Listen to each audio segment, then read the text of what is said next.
With massive layoffs in nearly every sector, weakness in manufacturing, car sales and housing, and the biggest one-month decline in the trade deficit since the financial crisis, the economic picture is not looking good. Bottom line, now is the time to own gold, which is why the experts at Stansberry Research just stepped forward with a major gold prediction, arguing gold could soar as high as $3,000 by the end of the year, possibly even higher.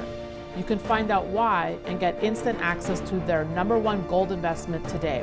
It's not bullion, an ETF, or a mining stock, but in the past, this gold strategy could have made you nearly 50x your money. Considering how quickly the price of gold has been moving in recent weeks, you don't want to waste any time missing out on the gains these experts believe are in store for this gold stock. To get a copy of his new free report with all the details, simply go to goldmaniareport.com. Again, that's goldmaniareport.com for a free copy of his new report. Hi, this is Daniela Cambone. Welcome back to the Daniela Cambone Show as we continue our summer series. My guest today is the co-treasurer to RFK's campaign. He's also the founder of Phinance Technologies and author of Cause Unknown, Edward Dowd. Welcome back to the show. Good to see you. Thanks for having me on, Danielle. It's great to be here. So I thought we'd do a little roundup here of some top news headlines and get your take on things. Let's start with a name we haven't heard from in a while, Sam Bankman-Fried. The former cryptocurrency mogul has campaign financing charges dropped after having 5 further charges dropped in June.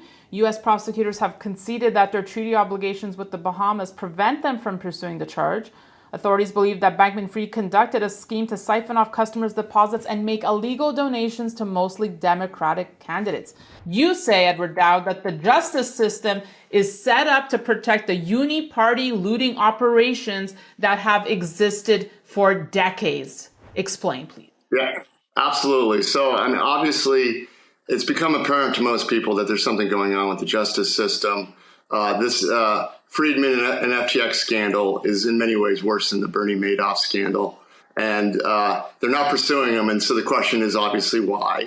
And it has to do with campaign donations where money was laundered back to the Democrats. And probably some GOP people will find out as well. So I'm of the opinion that this is a two-tier justice system.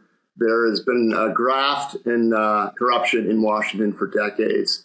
There's lots. I mean, we were in Afghanistan for 20 years, and then we, replaced the Taliban with the Taliban when we pulled out. So what was going on there? It was basically a spending bonanza. Military contracts were given to favored nation status individuals who probably gave kickbacks and campaign donations to the politicians. So this continues. This has been going on in Washington forever.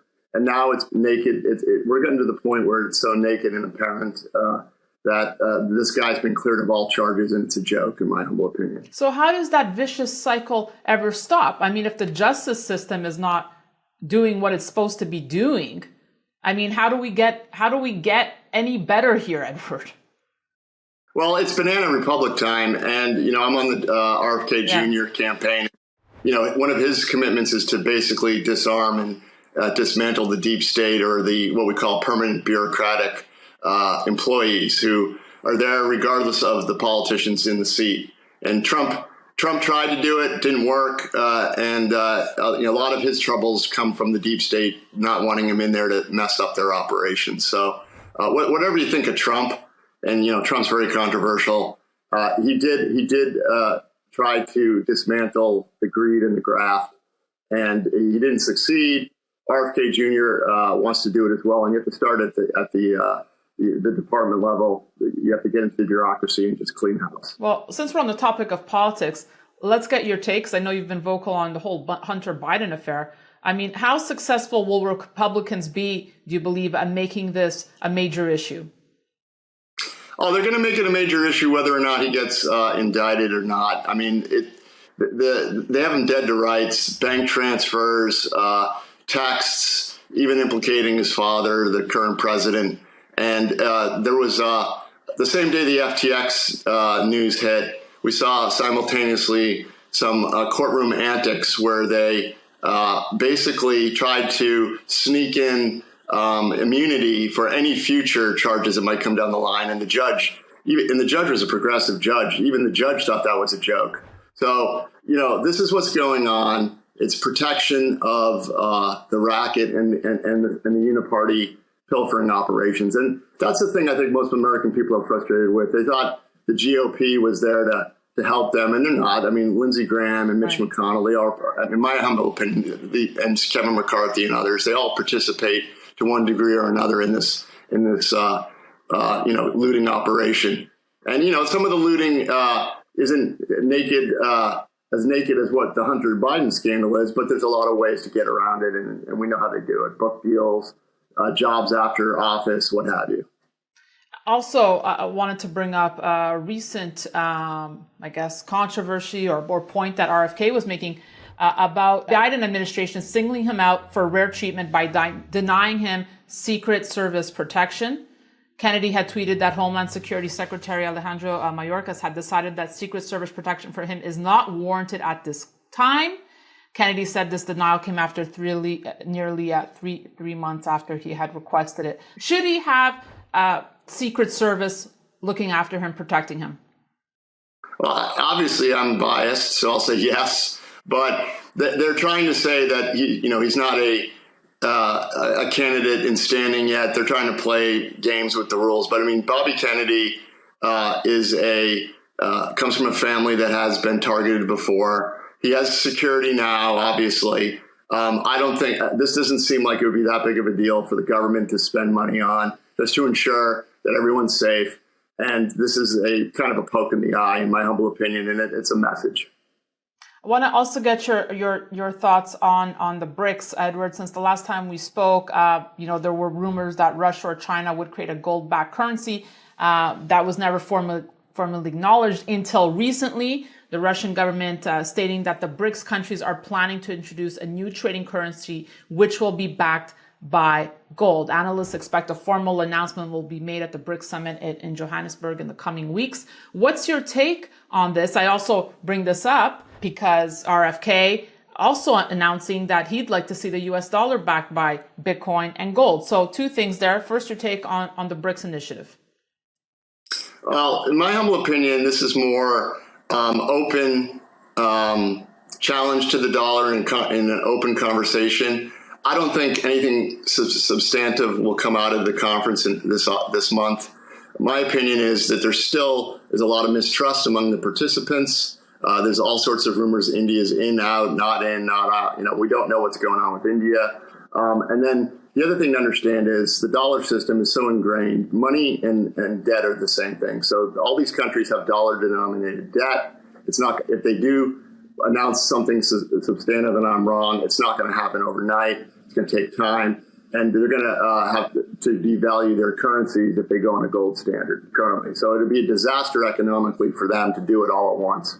So this is more posturing, more a sign of the weakness of the U.S., the current administration. So I don't suspect anything, major is going to come out of the conference. There'll be some statements, but not a lot of action, in my humble opinion. So, and let's bring up RFK's proposal to back the U.S. dollar by Bitcoin and gold. When I had Doug Casey on recently, he applauded that initiative. Actually, most experts applauding the fact that RFK is even getting people thinking about the idea of having something gold backed or backed by Bitcoin. But Doug also raised this point, and I want to get your thoughts.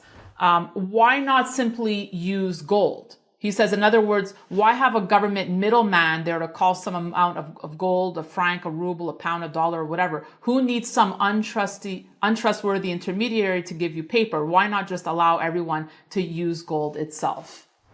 I think that would be a problem because the money system is set up already. So I don't think that's the best idea. But I think what Bobby's doing is introducing the conversation into the electorate. Basically, the current monetary system as it stands, the world reserve currency system with debt-based, money's created through debt. We've kind of reached the end point. So there has to be a new system. What that system eventually turns out to be, I don't know. No one knows. But the conversation needs to be had, and we need to put forth different ideas. And Bobby's putting forth gold and Bitcoin at the moment. Bobby's not the kind of man that's set to any one thing. If somebody comes up with a better idea and it makes more sense, I'm sure he'll listen. But that's what he's talking about now. And this also brings up something that Janet Yellen mentioned. I mean, were you surprised when she said it's possible to have more than one reserve currency? She said we should expect over time a gradually increased share of other assets and reserve holdings of countries. I mean, were you surprised that basically she came out saying we can't be surprised if the US dollar status is being chipped away at?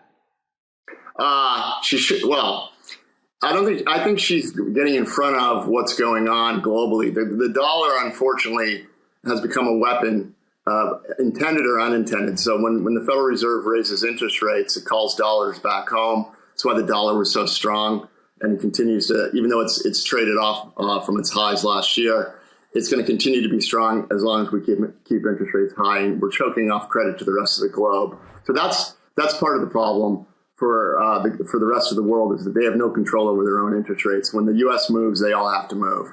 So they don't like that. That's been a problem for decades, and now it's coming to the forefront. I will say that Janet Yellen's statement, she's an appointed official. She's not the military-industrial complex. The military-industrial complex funds all of its budgets through the world reserve currency status. Wars will be fought over this status, I think. I think where this all ends is some sort of war or proxy war situation, if it ever comes to that. So the steep state, the military-industrial complex apparatus won't allow the dollar to go gently into the night. There'll be an issue over that. What's your take on the latest from the Fed? I mean, we just saw a new interest rate hike to no one's surprise.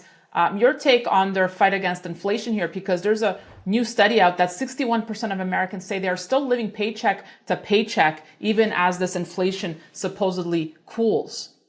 So inflation is cooling. We're predicting deflation at the beginning of next year at Phinance Technologies. We think the Fed is engaged in a major policy error. We saw bank failures earlier this year. We think more are coming.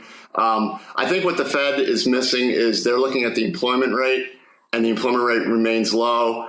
I've been of the opinion that there's an issue with vaccines that's caused major disability issues that has reduced the labor pool, making the unemployment rate look lower than it is. Now, what's interesting is Luke Graham, an economist, has come out and said basically the same thing. He didn't name the vaccines, but he said something's going on with the increase in disability that maybe is affecting the employment numbers. So the Fed is maybe looking at a number that isn't reflective of the true tight labor market, and they're gonna crush the economy. The economy's already going to get crushed. It's a question of how bad, and the longer they keep rates up here and or incrementally raised, the bigger the disaster is going to be.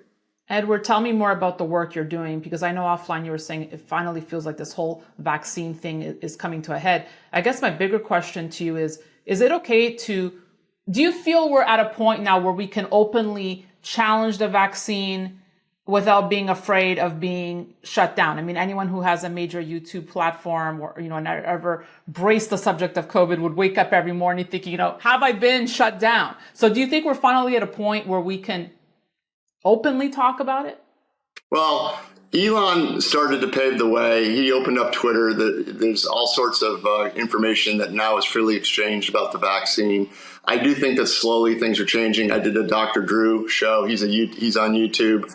I did the whole show about my recent findings in the UK disability data, which is a disaster. We were able to get down into the granular causes, body system, disability problems, and they're off the hook. They're up, some area like blood disorders are up 500% in 2022 over the trend.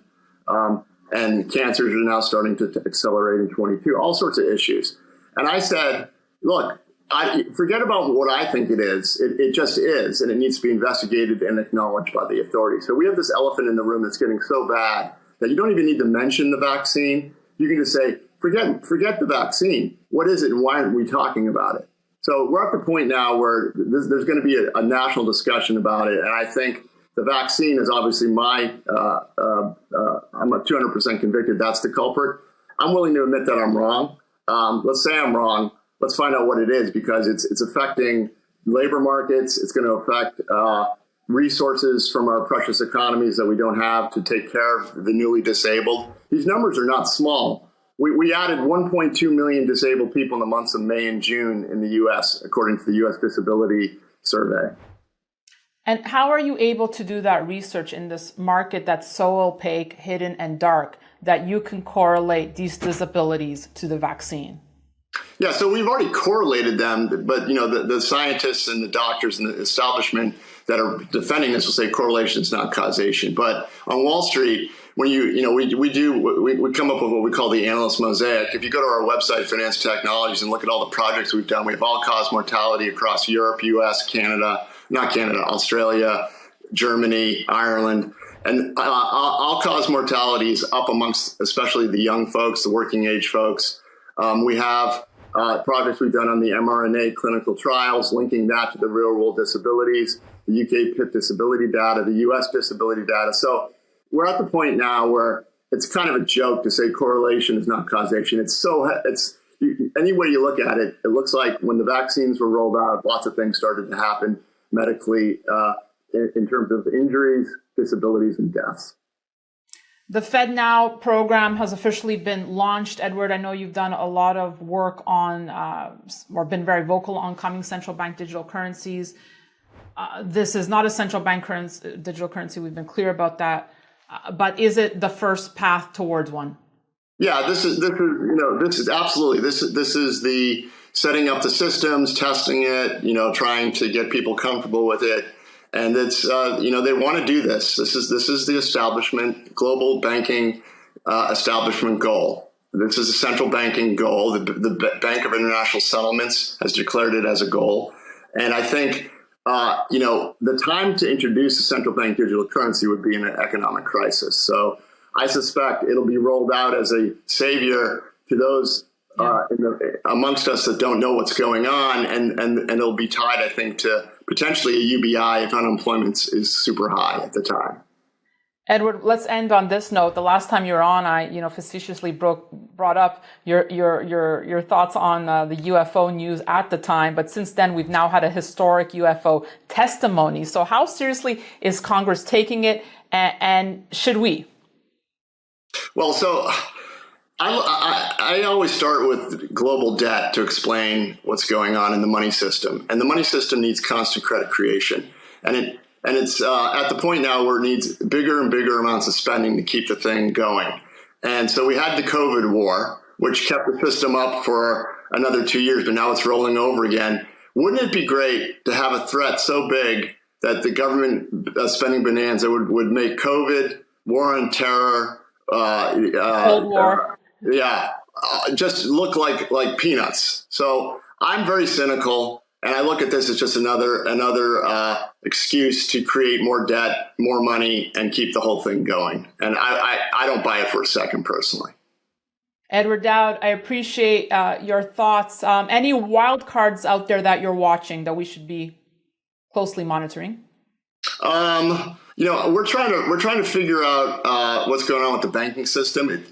Just three and a half months ago, we had two of the largest bank failures on record, and then it's been quiet and people's memories in the financial markets are stored.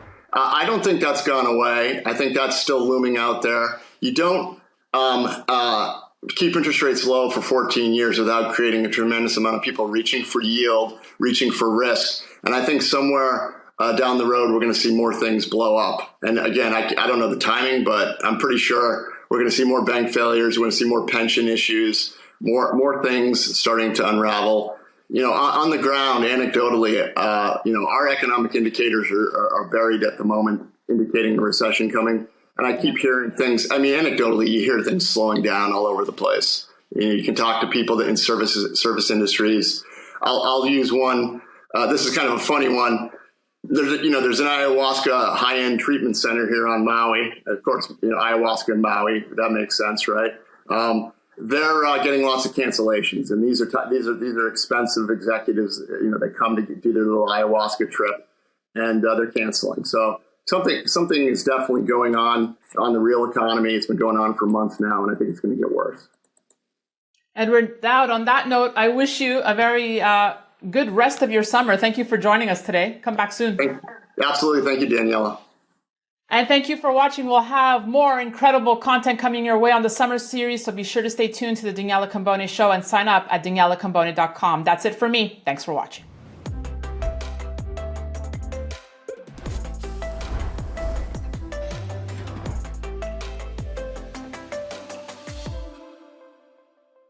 Opinions expressed on this program are solely those of the contributor and do not necessarily reflect the opinions of Stansberry Research, its parent company, or affiliates.